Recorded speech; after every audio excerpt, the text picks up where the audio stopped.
भी उकेरा गया है, जो रामायण की गहरी धार्मिकता को दर्शाता है।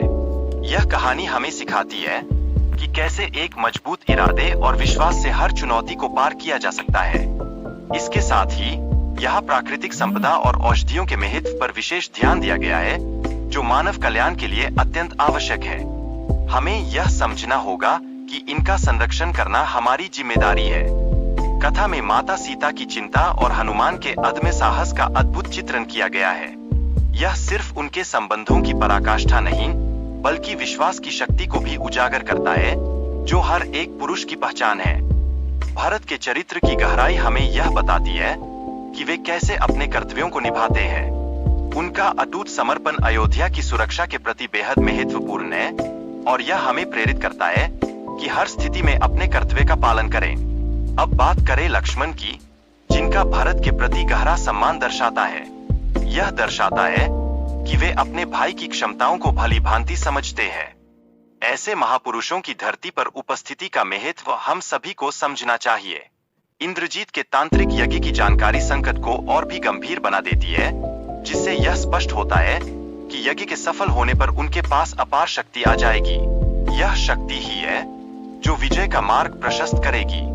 इंद्रजीत को दिए गए वरदान के अनुसार जब वह कुदेवी निकुंभिला का तांत्रिक यज्ञ करेगा, तब एक दिव्य रज प्रकट होगा। यह उसके लिए शक्ति का स्रोत बनने जा रहा है, और वह रज उसकी अपराजेयता को दर्शाएगा। इंद्रजीत के रज पर आरूढ़ रहने से उसे कोई पराजित नहीं कर सकेगा। यह वरदान उसके लिए महत्वपूर्ण है, जो उसे लड़ाई में अभेद्य बनाता है। ऐसे समय में उसे अपने साहस को और बढ़ाना होगा। लक्ष्मण और उनकी सेना को निकुंभिला के मंदिर पर आक्रमण करने का आदेश दिया गया है।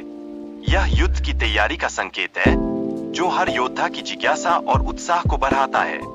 सुग्रीव अपने सैनिकों को शत्रु के मोर्चे को तोड़ने के लिए प्रेरित कर रहे हैं। यह योजना मेघनाद के यज्ञ को विफल करने के लिए बनाई गई है, और हर योद्धा के भीतर जोश भरने का कार्य करती है। युद्ध के दौरान मेघनाद की तांत्रिक शक्तियों का जिक्र होता है।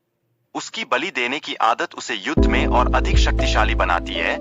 यह हमें यह सिखाती है कि कभी-कभी खुद की बलि देकर भी जीत पाई जा सकती है। लक्ष्मण का उद्देश्य मेघनाद को यज्ञ पूरा करने से रोकना है। लक्ष्मण अपने बाणों से उसे चुनौती देकर युद्ध में उसकी हार सुनिश्चित करना चाहते हैं। यह एक सच्चे योद्धा की पहचान है। लक्ष्मण ने अपने भाई के प्रति स्नेह का प्रदर्शन किया है, जबकि राक्षस कुमार ने अपने कुटुंब का अपमान किया है। यह संघर्ष परिवार के बंटवारे का प्रतीक है, जो सच्चे भाईचारे की परीक्षा लेता है। राक्षस कुमार ने अपने देश के प्रति अपने दायित्व को नकारते हुए द्रोह किया है। यह उसके चरित्र की गिरावट और उसके कृत्यों के गंभीर परिणामों को दर्शाता है, और हमें यह सिखाता है कि सच्चे कर्तव्यपरायण बनना कितना महत्वपूर्ण है। युद्ध की तीव्रता और दोनों योद्धाओं के साहस को दर्शाते हुए यह दृश्य एक महाकवि की रचनात्मकता का परिचायक है। यह संस्कृति और धर्म की रक्षा के लिए संघर्ष को भी दर्शाता है, जो हर पुरुष का लक्ष्य होना चाहिए। वीर योद्धा की हिम्मत और साहस का महत्व, जो मृत्यु के निकट जाकर भी अपने कर्तव्यों का पालन करता है। यह बताता है कि सच्चा योद्धा कभी नहीं हारता, और उसकी प्रेरणा से हम भी आगे बढ़ सकते हैं। लक्ष्मण और मेघनाद के बीच युद्ध में ब्रह्मास्त्र का उपयोग एक महत्वपूर्ण मोड़ है।